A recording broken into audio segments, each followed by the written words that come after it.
Good morning मित्रांनो. कालच्या लेक्चरमध्ये आपण ब्रिटिश सत्तेचे भारतावरील परिणाम या टॉपिकला सुरुवात केली होती आणि त्यामध्ये आपण पहिला मुद्दा अभ्यासला होता, प्रशासकीय सुधारणा व घटनात्मक विकास. त्याच मुद्द्याला आज आपण कंटिन्यू करणार आहोत. भारतात घटनात्मक विकास कसा झाला हे आपण विविध कायद्यांच्या आधारे अभ्यासणार आहोत. कालच्या लेक्चरमध्ये मी तुम्हाला सांगितले होते की हे विविध कायदे कशासाठी पारित करण्यात आले होते. ब्रिटिश राज्यसत्तेचे, ब्रिटिश पार्लमेंटचे भारतावरील ईस्ट इंडिया कंपनीवरील नियंत्रण वाढवण्यासाठी. आणि हे कायदे कोणते होते त्यामध्ये आपल्याला सगळ्यात पहिले जो कायदा दिसतोय तो 1773 चा रेग्युलेटिंग ऍक्ट, त्यानंतर 1781 चा सुधारणा कायदा, 1784 चा पीस इंडिया ऍक्ट, त्यानंतर 1793 चा चार्टर ऍक्ट, त्यानंतर 1813 चा चार्टर ऍक्ट, त्यानंतर 1833 चा चार्टर ऍक्ट आणि सर्वात शेवटी दिसतोय 1853 चा चार्टर ऍक्ट. लक्षात असू द्या मित्रांनो की 1858 नंतर सुद्धा कायदे पारित झाले. म्हणजे तुम्हाला पुढे आपल्याला अभ्यासायचं आहे 1858 चा सुधारणा कायदा अभ्यासायचा आहे, त्यानंतर 1892 चा कायदा अभ्यासायचा आहे, 1909 चा मुर्ले मिंटो कायदा अभ्यासायचा आहे, 1919 चा मॉन्टेग्यू चेम्सफोर्ड कायदा अभ्यासायचा आहे आणि 1935 चा कायदा सुद्धा अभ्यासायचा आहे. मात्र या कायद्याचा मी इथे उल्लेख नाही केलेला आहे. तो उल्लेख का बरं नाही केलेला आहे हे समजून घ्या. आता मी तुम्हाला थोड्या वेळ आधी काय सांगितले होते की हे कायदे कशासाठी पारित केले गेले होते. ब्रिटिश पार्लमेंटचे कंपनीवरील नियंत्रण निर्माण करण्यासाठी, नियंत्रण वाढवण्यासाठी, कंपनीला नियंत्रित करायचं होतं. कोणाला नियंत्रित करायचं होतं? ब्रिटिश पार्लमेंटला. हे नियंत्रित का बरं करायचं होतं हे मी मागच्या लेक्चरमध्ये तुम्हाला सांगितलेलंच आहे. आता लक्षात घ्या 1857 चा उठाव झाला. 1857 चा उठावासाठी कोणाला जबाबदार धरण्यात आले? ईस्ट इंडिया कंपनीला जबाबदार धरण्यात आले. म्हणजे ईस्ट इंडिया कंपनीच्या चुकीच्या धोरणामुळे भारतात हा उठाव घडून आला असे ब्रिटिश पार्लमेंटने कन्क्लुजन काढले. ब्रिटिश राजसत्तेने असे जाहीर केले की 1857 चा उठाव हा कंपनीच्या चुकीच्या धोरणामुळे झालेला आहे आणि पुढे भारत जर ताब्यात ठेवायचा असेल तर असा उठाव होता कामा नये. आणि म्हणून 1858 मध्ये भारतातील सत्ता कंपनीकडून काढून घेण्यात आली. आता लक्षात घ्या कंपनीची भारतातून सत्ताच गेल्यानंतर कंपनीला नियंत्रित करण्याची काही गरज निर्माण झाली का? कंपनीची भारतातून सत्ता गेल्यानंतर कंपनीला नियंत्रित करण्याची गरज उरली का? नाही. ऑब्वियसली ही गरजच नाही उरली. त्यामुळे 1858 पासून जे कायदे आपल्याला दिसतील ते कायदे कंपनीला नियंत्रित करण्यासाठी नव्हते तर भारतात सुधारणा करण्यासाठी होते. म्हणजे लक्षात घ्या कायदे कुठून सुरू होतात? 1773 पासून अगदी 1947 पर्यंत आपल्याला कायदे दिसतात. मात्र या कायद्यांचे मी दोन विभाजन केलेले आहे. एक 1858 च्या आधीचे कायदे आणि दुसरे 1858 पासूनचे कायदे. हे दोन विभाजन करण्याचे कारण काय? कारण की 1858 च्या आधीचे जे कायदे होते ते कंपनीला नियंत्रित करण्यासाठी होते. 1858 पासून कंपनीची सत्ताच राहिली नाही. सत्ता पूर्णपणे कोणाच्या हाती गेली? ब्रिटिश राजसत्तेच्या. त्यामुळे कंपनीला नियंत्रित करण्याची गरजच उरली नाही. त्यानंतर जे कायदे झाले ते भारतात सुधारणा करण्यासाठी झालेले होते. डायरेक्ट भारतात सुधारणा करण्यासाठी झाले होते. त्यामुळे ते कायदे आपण नंतर अभ्यासू. आता आपल्याला फक्त सुरुवातीचे जे परिणाम झालेले आहे ते अभ्यासायचे आहे आणि त्या दृष्टिकोनातून आज आपण आपला पहिला कायदा अभ्यासणार आहोत. कोणता? 1773 चा रेग्युलेटिंग ऍक्ट. आता लक्षात घ्या हा कायदा आपल्याला पाठ करायचा आहे मात्र कन्सेप्च्युअली समजावून पाठ करायचा आहे. आणि त्यासाठीची मी जे तुम्हाला सांगितलेली आहे मेथड सांगितलेली आहे ती मेथड काय की याआधी घडलेल्या घटना लक्षात ठेवायच्या. तर काय घडलं होतं याआधी?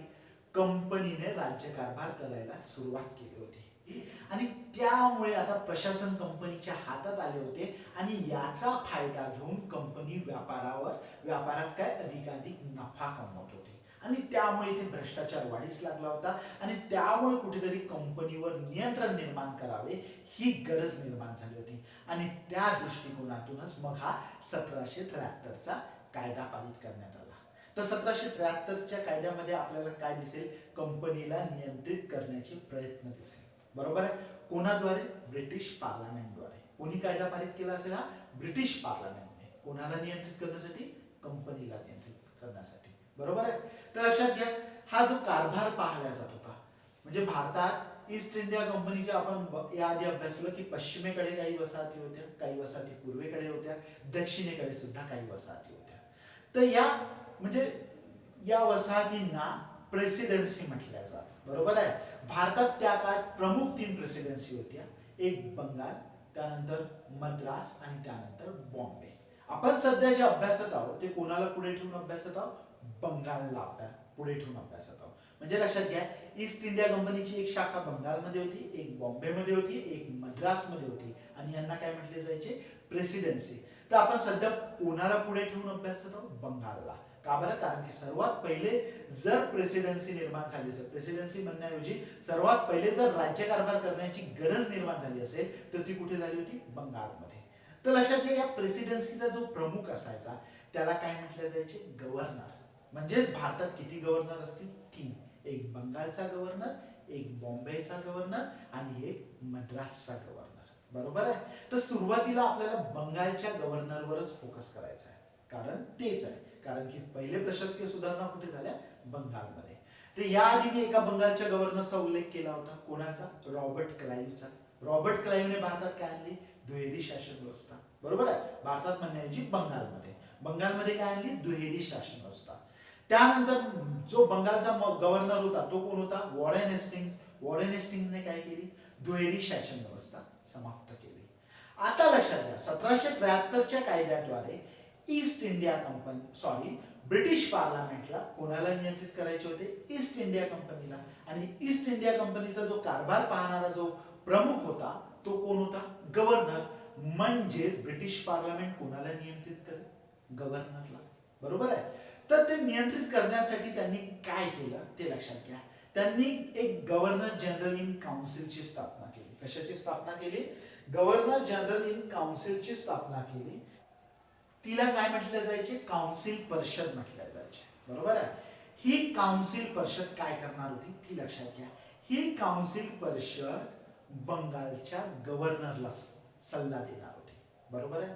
लक्षात घ्या, 1773च्या रेग्युलेटिंग ऍक्ट मध्ये काय तरतुदी होत्या हे मी तुम्हाला सांगत आहे. तर 1773च्या रेग्युलेटिंग ऍक्ट द्वारे एक काउन्सिल परिषद स्थापन करण्यात आली. ही काउन्सिल परिषद कोणाला सल्ला देणार होती? बंगालच्या गव्हर्नरला. कशासाठी? राज्य कारभारासाठी.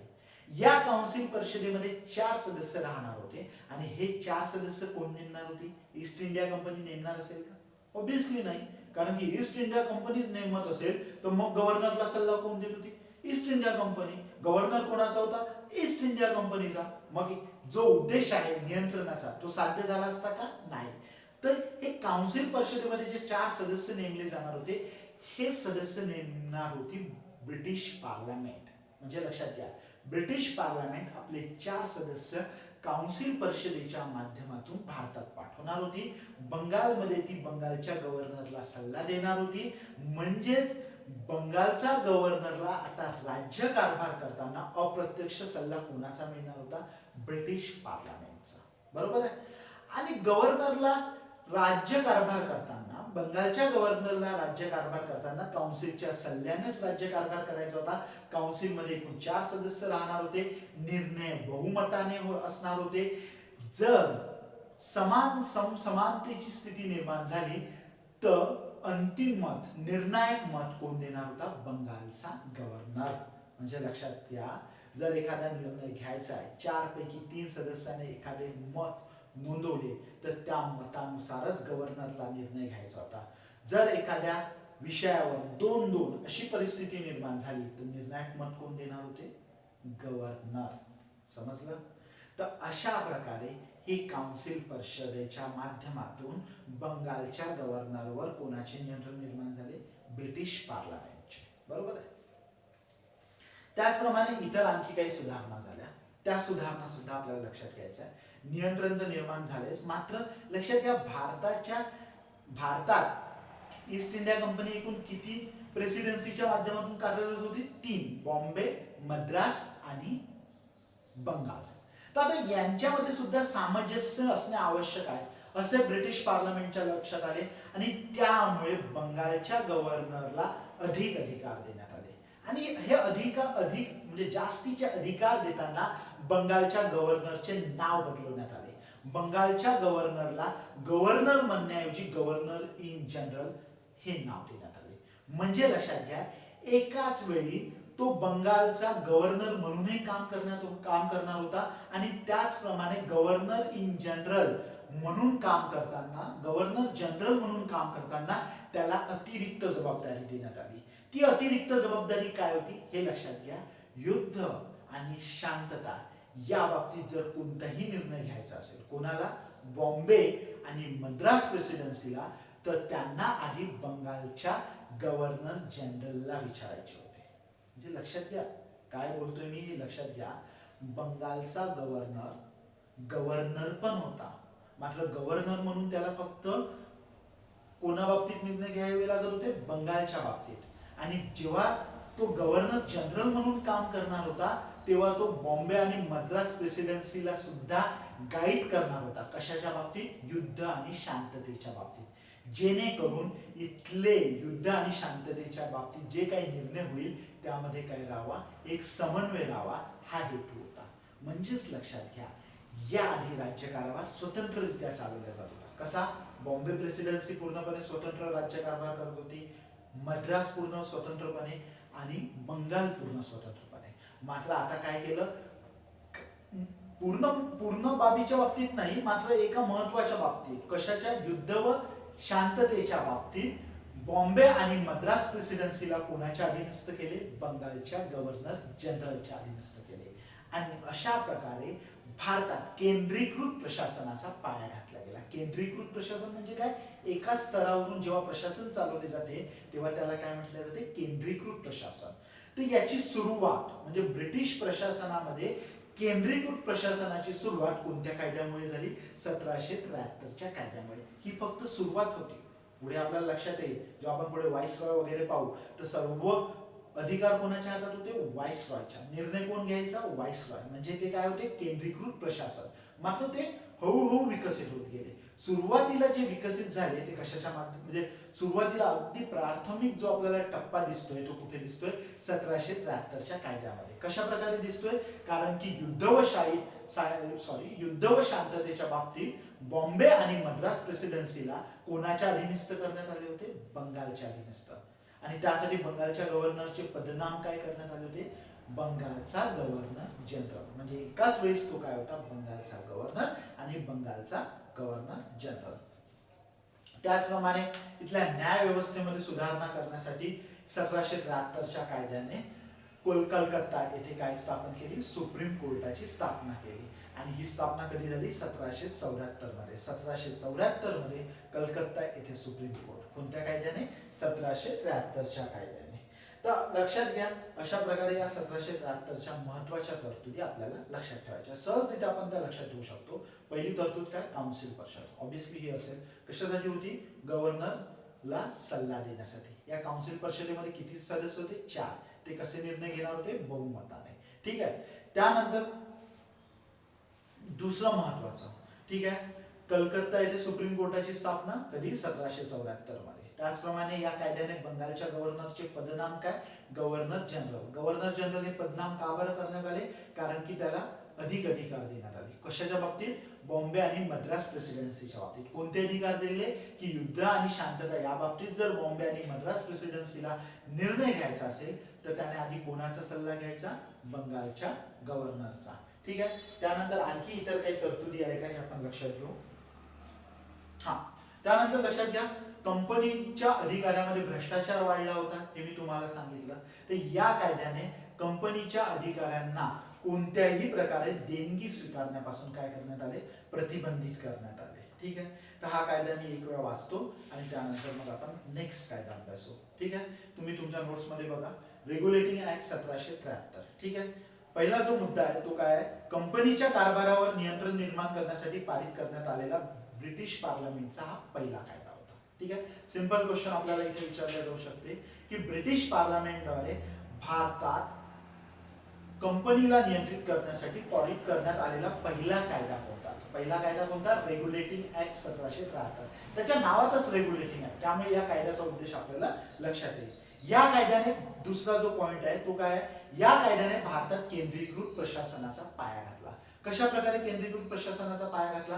कारण की या कायद्याने काय केले, बंगाल, बॉम्बे आणि मद्रास प्रेसिडेन्सीला युद्ध व शांततेच्या बाबतीत कोणाच्या अधीनस्थ केले? बंगालच्या गव्हर्नर जनरलच्या. आता लक्षात घ्या, पूर्ण बाबतीत नाही, मात्र एका बाबतीत अधीनस्थ केले. त्यामुळे ही सुरुवात होती कशाची? केंद्रीकृत प्रशासनाची. आणि म्हणून काय म्हटलं जाते? केंद्रीकृत प्रशासनाचा पाया घातला. त्यानंतर लक्षात घ्या, या कायद्याने बंगालच्या गव्हर्नरला बंगालचा गव्हर्नर जनरल बनवण्यात आले. आणि गव्हर्नर जनरल म्हणून त्याला कोणाच्या बाबतीत निर्णय घ्यायचे होते? बॉम्बे आणि मद्रासच्या. बंगालच्या गव्हर्नर जनरलला मदत करण्यासाठी 4 सदस्यीय काउन्सिल परिषद निर्माण करण्यात आली. कशासाठी होती काउन्सिल परिषद? जेणेकरून ब्रिटिश पार्लमेंट गव्हर्नरला नियंत्रित करू शकेल. या परिषदेद्वारे बंगालच्या गव्हर्नर जनरलवर नियंत्रित प्रस्थापित करण्यात आले. कारण काउन्सिलचे सदस्य कंपनीचे सेवक नसलेले व्यक्ती होते. काउन्सिल सर्व निर्णय बहुमताने घेत. गव्हर्नर जनरलला मताच्या समसमानतेच्या स्थितीत निर्णायक मत देण्याचा अधिकार होता. काउन्सिलचा निर्णय त्याच्यावर बंधनकारक होता. त्यानंतर पहा, या कायद्याने बॉम्बे व मद्रास प्रेसिडेन्सीला युद्ध व शांततेशी संबंधित सर्व बाबतीत बंगालच्या गव्हर्नर जनरलच्या नियंत्रणाखाली आणण्यात आले.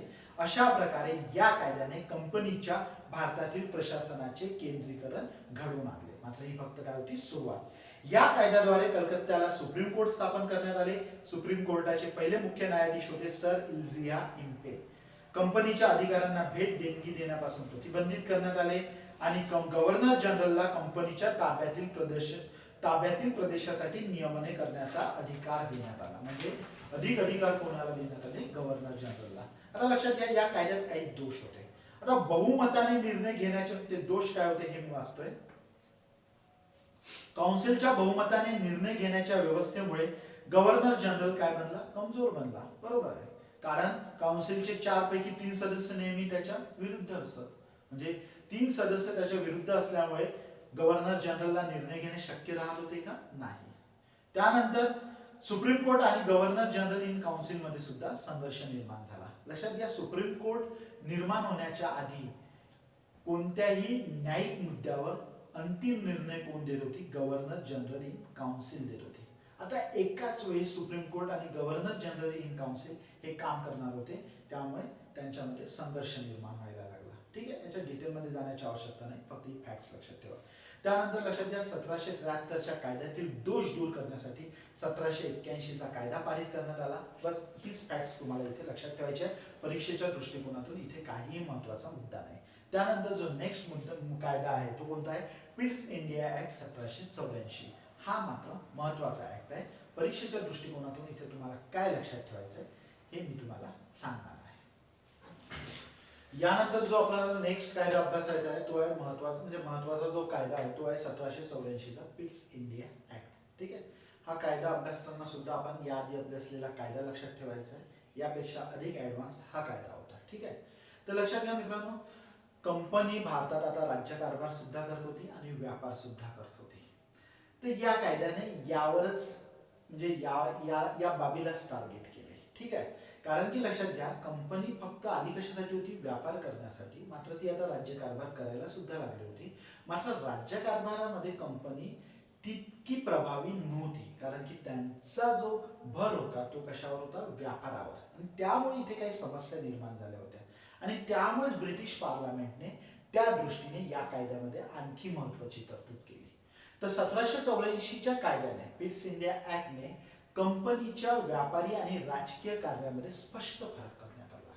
म्हणजे या कायद्याने सांगितले की कंपनीची ही व्यापारी कार्य असतील आणि कंपनीची ही राजकीय कार्य असतील किंवा प्रशासकीय कार्य असतील. ठीक आहे, व्यापारी कार्य करण्याची कंपनीला पूर्णपणे मुभा या कायद्याने कंपनीला दिली. ठीक आहे, व्यापारी कार्य करण्याचा अधिकार पूर्णपणे कंपनीला राहील असे 1784च्या पिट्स इंडिया कायद्याने म्हटले.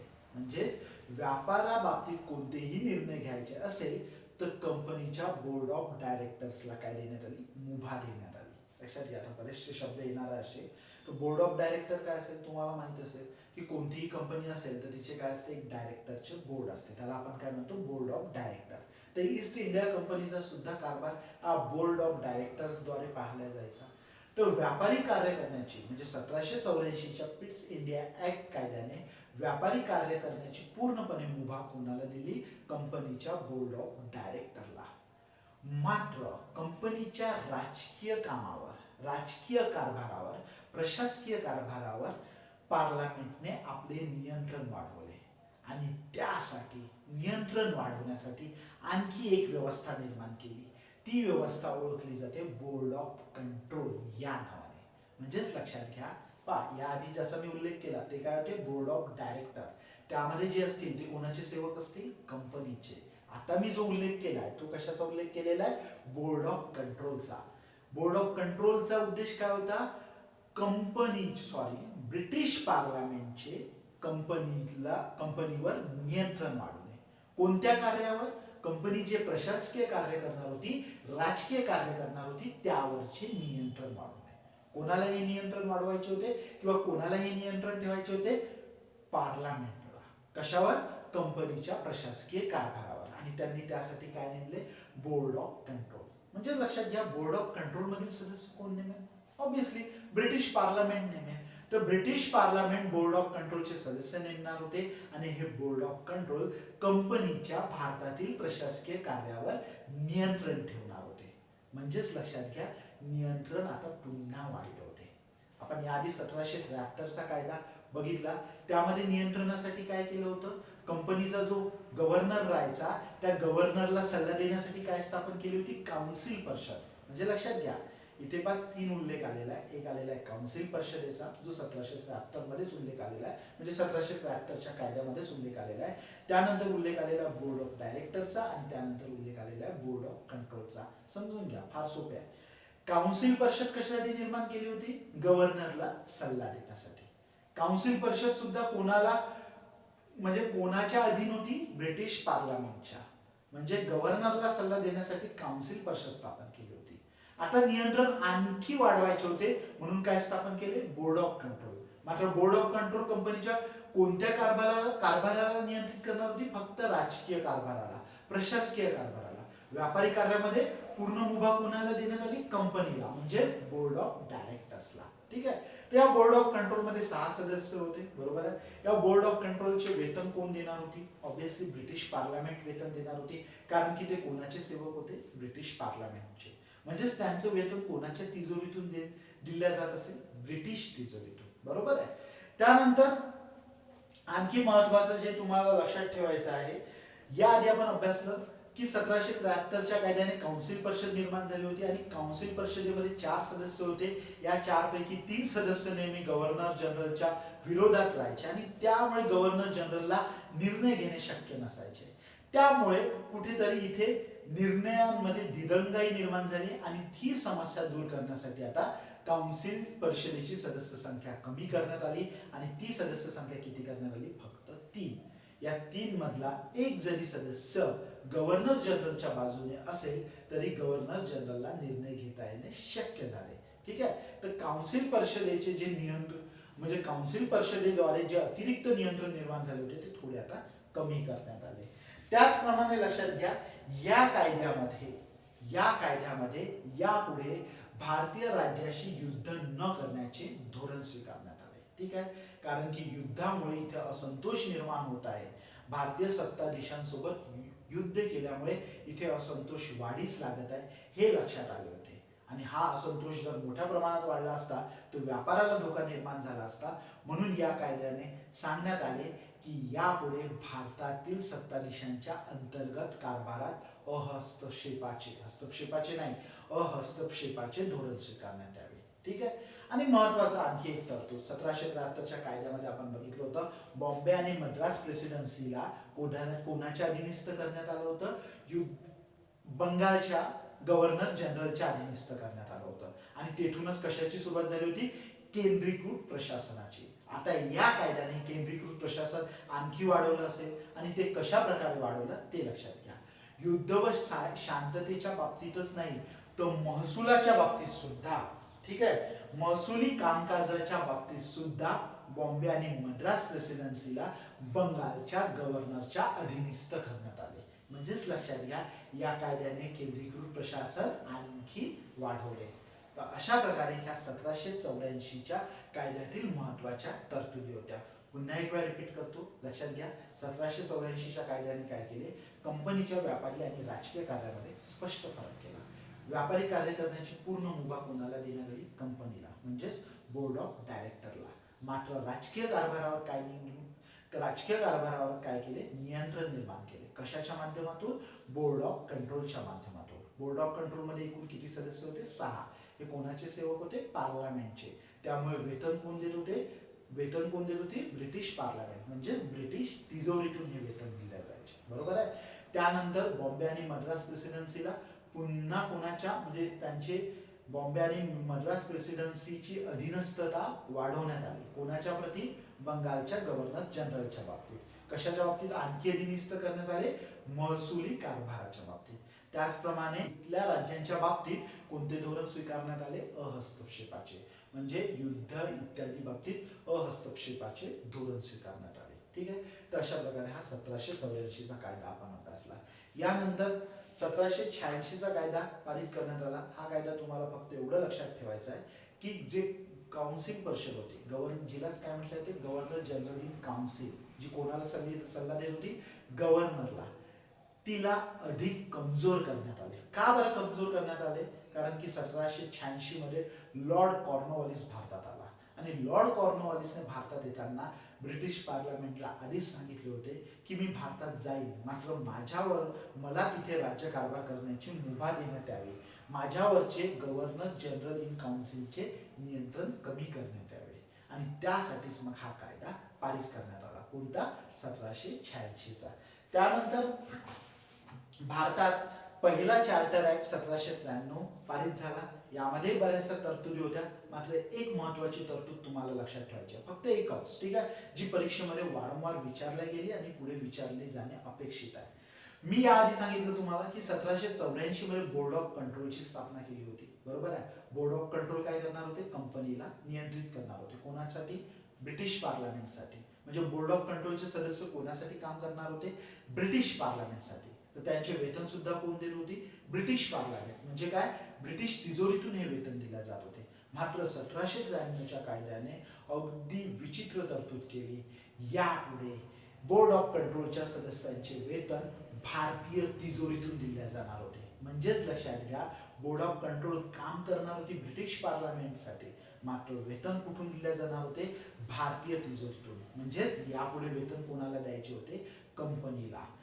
ही एक महत्वाची तरतूद तुम्हाला लक्षात ठेवायची. कधी झाली ही, 1793 मध्ये. ही तरतूद 1919 पर्यंत होती. जेव्हा भारतातील स्वातंत्र्य आंदोलन वाढीस लागले, जेव्हा वेगवेगळ्या राजकीय मागण्या काँग्रेसने कोणाकडे केल्या, ब्रिटिश सरकारकडे केल्या, त्यातली एक मागणी ही होती की हे तुमच्यासाठी काम करताय आणि याच्या वेतनाचा भार मात्र भारतीय तिजोरीवर आहे, त्यामुळे यांचे वेतन ब्रिटिश तिजोरीतून देण्याची तरतूद करा, अशी मागणी पुढे काँग्रेसने केली. आणि त्यामुळे जेव्हा 1919चा सुधारणा कायदा पारित केला गेला, कोणता, मॉन्टेग्यू चेम्सफोर्ड कायदा, त्यामध्ये ही तरतूद करण्यात आली की बोर्ड ऑफ कंट्रोलच्या सदस्यांचे वेतन आता भारतीय तिजोरीतून नाही, तर ब्रिटिश तिजोरीतून देण्यात येईल. म्हणजे लक्षात घ्या, बोर्ड ऑफ कंट्रोलचे जे सदस्य होते त्यांचे सुरुवातीचे वेतन कुठून, ब्रिटिश तिजोरीतून. 1793च्या कायद्याने भारतीय तिजोरीतून, आणि 1919च्या कायद्याने पुन्हा कुठून, ब्रिटिश तिजोरीतून. हे तुम्हाला लक्षात ठेवायचं आहे. तर यामध्ये आपल्याला 1793 आणि 1919चा उल्लेख आला म्हणून हे लक्षात ठेवायचं आहे. 1793च्या कायद्याने बोर्ड ऑफ कंट्रोलच्या सदस्याचे वेतन कोण देत होते, भारतीय म्हणजे कुठून दिले जात होते, भारतीय तिजोरीतून. आणि 1919च्या कायद्याने कुठून देण्यास सुरुवात झाली, ब्रिटिश तिजोरीतून. ठीक आहे. हे कन्सेप्च्युअली तुम्हाला लक्षात ठेवायचं आहे. ठीक आहे. आता लक्षात घ्या, यावर प्रश्नामध्ये कन्सेप्च्युअली कसं महत्वाचं आहे, 1919च्या कायद्यामध्ये कोणती तरतूद करण्यात आली. तर जाऊ द्या, यावरती मी नंतर बोलेन. ऑनलाईन लेक्चरच्या लक्षात घ्या मित्रांनो, काही मर्यादा आहे. मला तुम्हाला आणखी बऱ्याचशा बाबी सांगायच्या असते, ज्या परीक्षेसाठी अभ्यासासाठी महत्वाच्या असते. मात्र या ऑनलाईन लेक्चरमध्ये ते सांगणे शक्य नसते. म्हणजे लक्षात घ्या, ऑनलाईन लेक्चरचे काही फायदे आहेत, तशाच काही मर्यादा आहे. ऑनलाईन लेक्चरमध्ये मी तुम्हाला घरी उपलब्ध होत आहे, बरोबर आहे. तुम्हाला कोणत्याही वेळेला माझा लेक्चर बघता येतो आहे. मात्र काही मर्यादाही आहे. मी क्लास लेक्चरमध्ये तुम्ही अनुभवलं असेल की मी बऱ्याचशा अतिरिक्त बाबी ज्या परीक्षेच्या दृष्टिकोनातून महत्त्वाच्या असतात त्या सांगत असतो.